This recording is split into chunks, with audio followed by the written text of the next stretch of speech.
Last days we were doing the Mathematics at 2, scene 1, 2 and 3. Then one of the poem we have completed from the story book. One story completed. One more story left there, that is Hearts and Hands.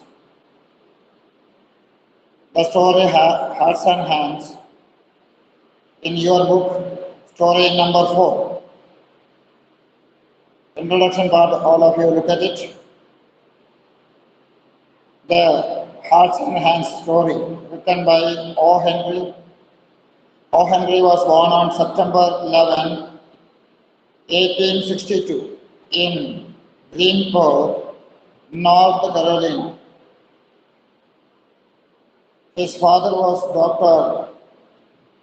Algernon Sidney Potter, and his mother was Mary Jane Virginia Spain Potter. His father was a doctor, physician. He lost his mother at the age of 3. He was under the guidance of his grandmother. He came under the care of his aunt, Evelina Maria Potter, and completed his graduation from the elementary school in 1876. Thereafter, he studied at the Lancet Street High School. He was an avid reader since his childhood and enjoyed. He had the habit of reading books, reading number of books, a thorough reading habit he kept with him. And he read many famous books, and such books encouraged him to get a powerful vocabulary as well as confidence to enter into literature. So, his early ages helped him to do proper literary work, especially writing stories. He began to work in the drugstore. Now, it is not the major work. Writing books is not the major work as a profession. He was running a drugstore, medical store, and he became a licensed pharmacist in 1881. Means, as his father, the same medical field, he continued his profession. At the same time, he continued his work as a writer, as a story writer. While serving the first national bank, he founded the Rolling Stone, a humorous weekly, and after losing his bank job,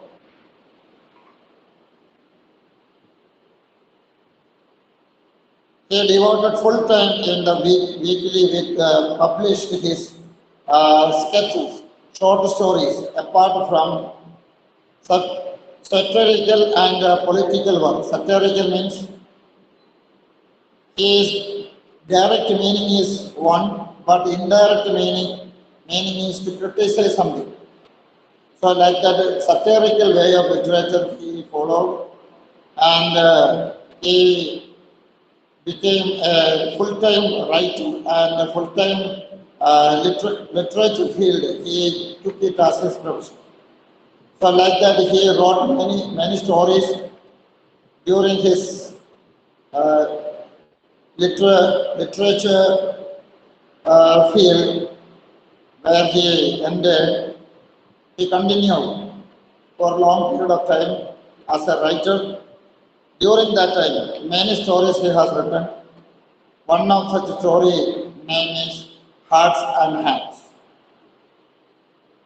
So that introduction part from the book, your book, the introduction part, you read it once.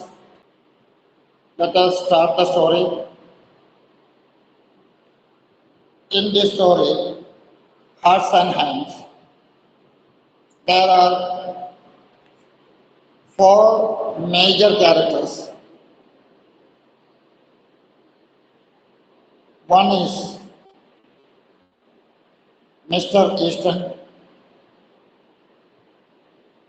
The other one is a lady, Miss Fairchild. The third person is a glum-faced man. And the fourth and fifth, together we can consider two passengers in a train. These are the major characters in the story. Mr. Easton and Miss Fairchild were old friends. They met during their college life and they maintained close contact with each other and very good relationship they maintained. After leaving the college life, both of them turned into various professions. Miss Fairchild entered into government job, foreign affairs. The Department of Foreign Affairs. She joined as a reputed officer. Mr. Easton was believed to be a police officer after his study. Both of them know each other as officers, government officers. During summer, one of the tourist place in America named Denver is a famous railway station and the surrounding area is mostly very cold region. So during summer, people like to visit that area. Large number of tourists coming and going to Denver and from Denver. So the train passed through Denver, mostly filled and all the seats were occupied. One of such a train came from Washington and stopped at Denver.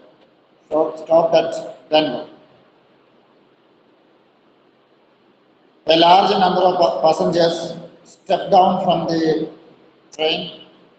Similar way, other group of passengers entered into the train. From that station,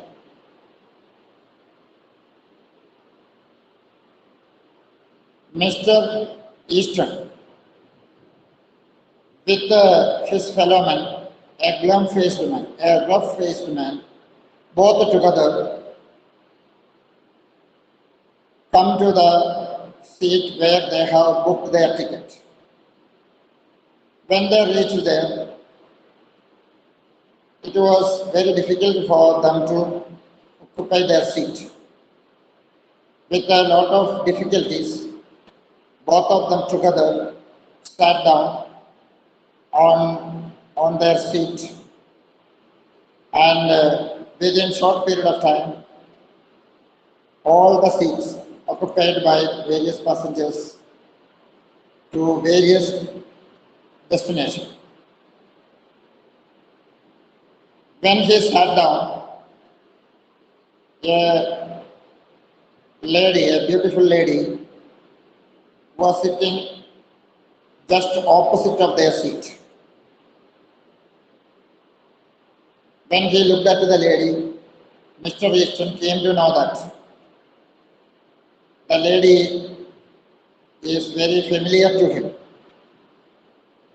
The lady felt irritation because she had a number of things with her. It was very difficult for her to arrange these things around her because number of passengers were more and too much rush there. So comfortably she was not able to sit there. So she showed her irritating mind nearby passengers, including Mr. Easton and the glum-faced man. After some moment, Miss Fairchild, the lady, looks at Mr. Easton and she comes to know that a very familiar person is with her to travel. She is very glad to look at him. She tried to wish him. She stretched her right hand to shake hand with him. That time, Mr. Easton was not able to stretch his right hand because it was locked with a handcuff. There was a bracelet on it, and his right hand and the left hand of the glum-faced man were tied to each other. So he was not able to stretch his hands. At first, Miss Fairchild was unable to understand it. Just after it, he tried to stretch his left hand to wish. When she looked at him and his hand carefully, she saw the handcuff. Immediately she thought that his friend was a criminal and he was arrested. Like that she felt. And she became so gloomy and irritated and she was ashamed of herself. Her friend is a criminal. At the same time, Mr. Easton started laughing. When he started laughing, his fellow man, the glum-faced man, says that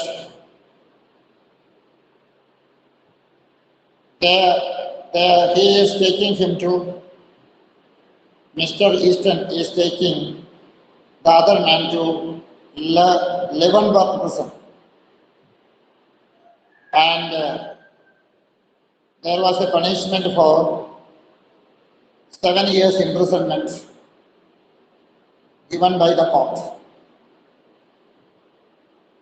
It was a cheating case, forgery.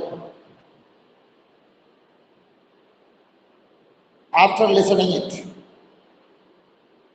Miss Fairchild was happy because she comes to know that Mr. Easton is a police officer and he is taking a criminal to Leavenworth prison. Means Mr. Easton is on duty. She is very proud and happy because her friend, Mr. Easton, is an officer and a police officer's duty is a difficult task but very courageous and very reputed job it is. He should be honored.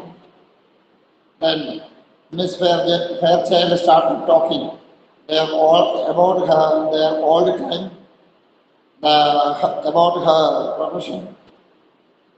She is considered as a highly reputed officer, but she says that a police officer's duty is more impressive and reputed than all other jobs. all the other officers are sitting sitting in an office and daily routine they are doing. They have no change in their life. But a police officer always having an adventurous life. He has to run, he has to chase, he has to ride horses. Like that, so many activities a police officer should do. So, Mr. Easton's duty is highly reputed and encouraging, and he should be respected, especially respected. And she says that she is proud of his duty. Mr. Easton also shows his proud for his job, and they continue their talk. Miss Fairchild is a very talkative lady. She says that she has visited Denver as a tourist because it was that month was her holidays, summer holidays, and to enjoy her summer holidays, she wants to spend her time in a cold region, so she came to Denver. She was accompanied by her mother, but her mother went back early because her father was not well. So when she got the message, she sent her mother back early. So her personal matters also she told. After that, she encourages Mr. Easton to do courageous activities and get proper promotion and proper reputation.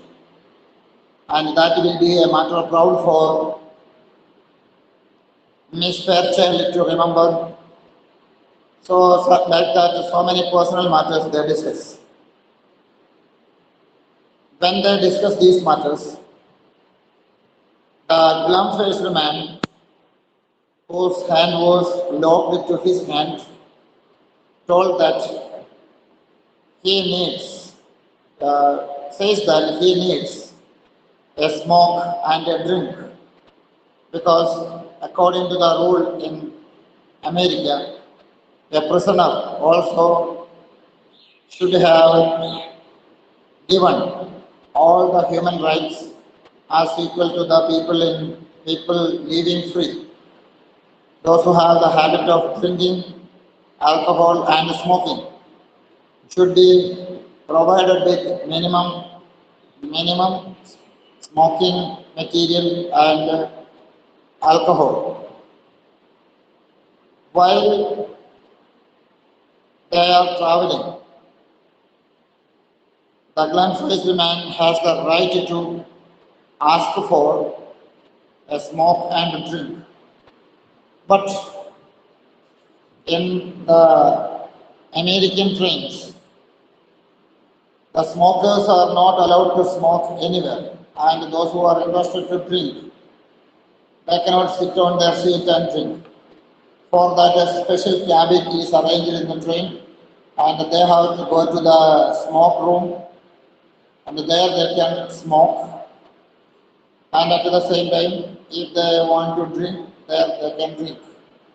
So, the glum-faced man says that he needs a smoke and a drink, so they have to go to the smoke room. Mr. Easton says excuse to Miss Fairchild that he has to do his duty as a police officer. The prisoner should be comfortably treated by the police officer. So he has to go to the smoke room with the prisoner. So both of them stand there and started moving. When he moves, Mr. Easton says that he may not be able to come back to the seat because It will take some time for the other man to drink and smoke.